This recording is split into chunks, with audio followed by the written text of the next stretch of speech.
ನಮಸ್ತೆ ಸ್ನೇಹಿತರೆ, ಇವತ್ತಿನ ವಿಡಿಯೋದಲ್ಲಿ ಬಿಸಿಬೇಳೆ ಬಾತನ್ನ ಮಾಡ್ತಾ ಇದ್ದೀನಿ. ಇದಕ್ಕೆ ನಾನು ಬಳಸ್ಕೊಂಡಿರೋಂತಹ ಅಕ್ಕಿ ಡಿಪೋದು ರೇಷನ್ ಅಕ್ಕಿನ ಬಳಸಿ ಮಾಡ್ತಾ ಇದ್ದೀನಿ.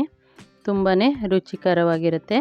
ಇದಕ್ಕೆ ಮೊದಲಿಗೆ ಈ ಲೋಟದಲ್ಲಿ 6 ಲೋಟ ನೀರನ್ನ ಕುಕ್ಕರ್ಗೆ ಸೇರಿಸ್ಕೊಳ್ತಿದ್ದೀನಿ. 1 ಲೋಟ ಅಕ್ಕಿ, ಅದೇ ಲೋಟದಲ್ಲಿ ಅರ್ಧ ಲೋಟಕ್ಕಿಂತ ಸ್ವಲ್ಪ ಹೆಚ್ಚಿಗೆ ತೊಗರಿಬೇಳೆನ ಮೊದಲೇ ನೆನೆಸಿ ಇಟ್ಕೊಂಡಿದ್ದೆ. ಒಂದು 10 ನಿಮಿಷ ತೊಳೆದು ನೆನೆಸಿ ಇಟ್ಕೊಂಡಿದ್ದೆ, ಅದನ್ನು ಸೇರಿಸಿದ್ದೀನಿ.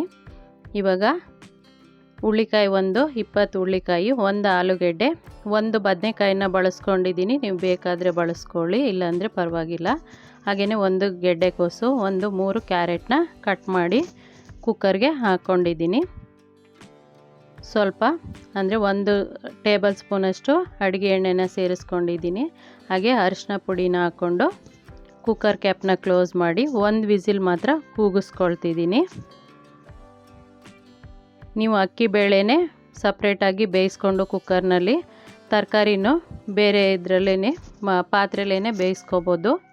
ನೋಡಿ, ಇವಾಗ 1 ವಿಸಿಲ್ ಕೂಗಿ ತಣ್ಣಗಾಗಿದೆ, ಕ್ಯಾಪ್ನ ತೆಗೆದಿದ್ದೀನಿ. ಆನಂತರ ಒಂದು ಬಾಣಲೆಗೆ ನಾನು 5-6 ಟೇಬಲ್ ಸ್ಪೂನಷ್ಟು ಅಡುಗೆ ಎಣ್ಣೆ, ಹಾಗೆ 1-2 ಟೇಬಲ್ ಸ್ಪೂನಷ್ಟು ತುಪ್ಪನ ಸೇರಿಸ್ಕೊಂಡಿದ್ದೀನಿ. ಸೇರಿಸ್ಕೊಂಡು ಇದಕ್ಕೆ ನಾನು ಸಾಸಿವೆ ಜೀರಿಗೆನ ಹಾಕ್ಕೊಳ್ತಿದ್ದೀನಿ. ಆನಂತರ ಇದಕ್ಕೆ ಕಡಲೆಕಾಯಿ ಬೀಜನ ನಾನು ಬೇಯಿಸಿ ಎತ್ತಿಟ್ಕೊಳ್ತಿದ್ದೀನಿ. ಅಂದರೆ ಲಾಸ್ಟಲ್ಲಿ ನಾವೇನು ಬಿಸಿಬೇಳೆ ಬಾತನ್ನ ಬಡಿಸುವಾಗ ಹಾಕ್ಕೊಂಡ್ರೆ ಚೆನ್ನಾಗಿರುತ್ತೆ, ಅಂದರೆ ಸ್ವಲ್ಪ ಗರಮ್ ಆಗಿರುತ್ತೆ ಅನ್ನೋದಕ್ಕೋಸ್ಕರ. ಗೋಡಂಬಿನೂ ಇದೇ ಥರ ಹಾಕಿದ್ರೆ ನೀವು ಹಾಕಿ ಎತ್ತಿಟ್ಕೊಳ್ಳಿ. ಇವಾಗ ನಾನು 1-2 ಬ್ಯಾಡಗಿ ಮೆಣಸಿನ್ಕಾಯಿ, ಹಾಗೆಯೇ 1/4 kg ನಾನು ಸಾಂಬಾರು ಈರುಳ್ಳಿ ಇತ್ತು, ಹಾಗಾಗಿ ಅದನ್ನು ಬಳಸ್ಕೊಂಡಿದ್ದೀನಿ. ನೀವು ಮಾಮೂಲಿ ಈರುಳ್ಳಿನಾದರೂ ಹಾಕ್ಬೋದು, ಇಲ್ಲ ಹಾಗೇನಾದ್ರೂ ಮಾಡ್ಕೋಬೋದು. ಸಾಂಬಾರು ಈರುಳ್ಳಿನಲ್ಲಿ ಮಾಡೋದ್ರಂತೂ ತುಂಬಾ ರುಚಿಕರ. ಹಾಗೆಯೇ 3-4 ಕಡ್ಡಿಯಷ್ಟು ಕರಿಬೇವು ಸೊಪ್ಪನ್ನ ಸೇರಿಸ್ಕೊಂಡಿದ್ದೀನಿ. ಸೇರಿಸ್ಕೊಂಡು 1-2 ಚಿಟಿಕೆಯಷ್ಟು ಪುಡಿ ಉಪ್ಪನ್ನ ಸೇರಿಸಿ ಈರುಳ್ಳಿ ಬೇಗ ಬೇಯಲಿ ಅನ್ನೋದಕ್ಕೋಸ್ಕರ ಹಾಕ್ಕೊಂಡು ಬೇಯಿಸ್ಕೊಳ್ತಿದ್ದೀನಿ. ನಾನಿಲ್ಲಿ 1 ಕ್ಯಾಪ್ಸಿಕಮ್ನ ಕಟ್ ಮಾಡಿ ಇಟ್ಕೊಂಡಿದ್ದೀನಿ. ಹಾಗೆ 1-3 ಟೊಮೊಟೊನ ಕಟ್ ಮಾಡಿ ಇಟ್ಕೊಂಡಿದ್ದೀನಿ. ಹಾಗೆ ಸ್ವಲ್ಪ ಹುಣಸೆಹಣ್ಣು ರಸನೂ ಸೇರಿಸ್ಕೊಳ್ತೀನಿ. 1 ನಿಂಬೆಹಣ್ಣಿನ ಗಾತ್ರದಷ್ಟು ಹುಣಸೆಹಣ್ಣ ರಸನ ತೆಗೆದಿಟ್ಕೊಂಡಿದ್ದೀನಿ. ಇದು ಸ್ವಲ್ಪ ಬೆಂದಿದ ನಂತರ ದಪ್ಪ ಮೆಣಸಿನ್ಕಾಯಿ ಹಾಗೆ ಟೊಮೊಟೊ ಕಟ್ ಮಾಡಿರೋದನ್ನು ಸೇರಿಸ್ಕೊಂಡು ಹುರ್ಕೊಳ್ತೀನಿ.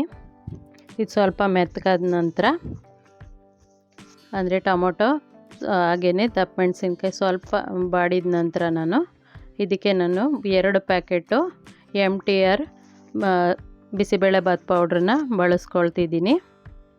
ಮನೇಲಿ ಮಾಡಿರೋ ಪುಡಿ ಖಾಲಿಯಾಗಿತ್ತು, ಹಾಗೇನೆ ಅಂಗಡಿ ಪುಡಿನ ಬಳಸ್ಕೊಳ್ತೀನಿ. ಇದರಲ್ಲೂ ತುಂಬಾ ರುಚಿಕರವಾಗಿರುತ್ತೆ.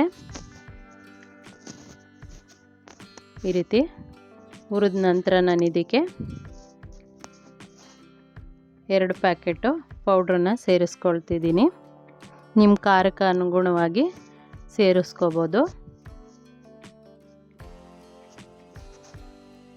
ನಾನು ಇವಾಗ ಬಿಸಿಬೇಳೆ ಪೌಡ್ರನ್ನ ಸೇರಿಸ್ಕೊಂಡಿದ್ದೀನಿ. ಇವಾಗ ಹುಣಸೆಹಣ್ಣು ರಸನ ಸೇರಿಸ್ಕೊಂಡು ಆನಂತರ ಕೊತ್ತಂಬರಿ ಸೊಪ್ಪನ್ನ ಹಾಕ್ಕೊಂಡು ಇವಾಗ ನೀರನ್ನ ಸೇರಿಸ್ಕೊಳ್ತಿದ್ದೀನಿ. ನಾವು ಬೇಯಿಸ್ಕೊಂಡಿರುವಂತಹ ಬೇಳೆ ಹಾಗೆ ತರಕಾರಿ ಅಕ್ಕಿನಲ್ಲಿ ನೀರಿನ ಪ್ರಮಾಣ ಕಡಿಮೆ ಇದೆ, ಹಾಗಾಗಿ ಸ್ವಲ್ಪ ತೆಳು ಆಗೋದಕ್ಕೆ ಇದಕ್ಕೇನೆ ನೀರು ಹಾಕಿ ಕುದಿಸ್ಕೊಳ್ತಿದ್ದೀನಿ. ಉಪ್ಪನ್ನು ಕಲ್ಲುಪ್ಪನ್ನು ಸೇರಿಸ್ಕೊಂಡಿದ್ದೀನಿ. ಇವಾಗ ಬೆಂದಿರುವಂಥ ಪದಾರ್ಥನ ನಾನು ಕುಕ್ಕರ್ಗೆ ಸೇರಿಸ್ಕೊಂಡು ಚೆನ್ನಾಗಿ ಮಿಕ್ಸ್ ಮಾಡ್ಕೊಳ್ತೀನಿ. ಮಿಕ್ಸ್ ಮಾಡಿಕೊಂಡು ಇದನ್ನು 1-2 ಕುದಿ, ಅಂದರೆ 2-3 ನಿಮಿಷ ಬೇಯಿಸ್ಕೊಂಡ್ರೆ ಬಿಸಿಬೇಳೆ ಬಾತು ರೆಡಿಯಾಗುತ್ತೆ. ನಾನು ಕೊನೆಯಲ್ಲಿ ಇದಕ್ಕೆ ಕಡಲೆಕಾಯಿ ಬೀಜ ನಾನು ಎಣ್ಣೆಯಲ್ಲಿ ಕರೆದು ಎತ್ತಿಟ್ಕೊಂಡಿದ್ನಲ್ಲ, ಅದನ್ನು ಸೇರಿಸ್ಕೊಳ್ತೀನಿ.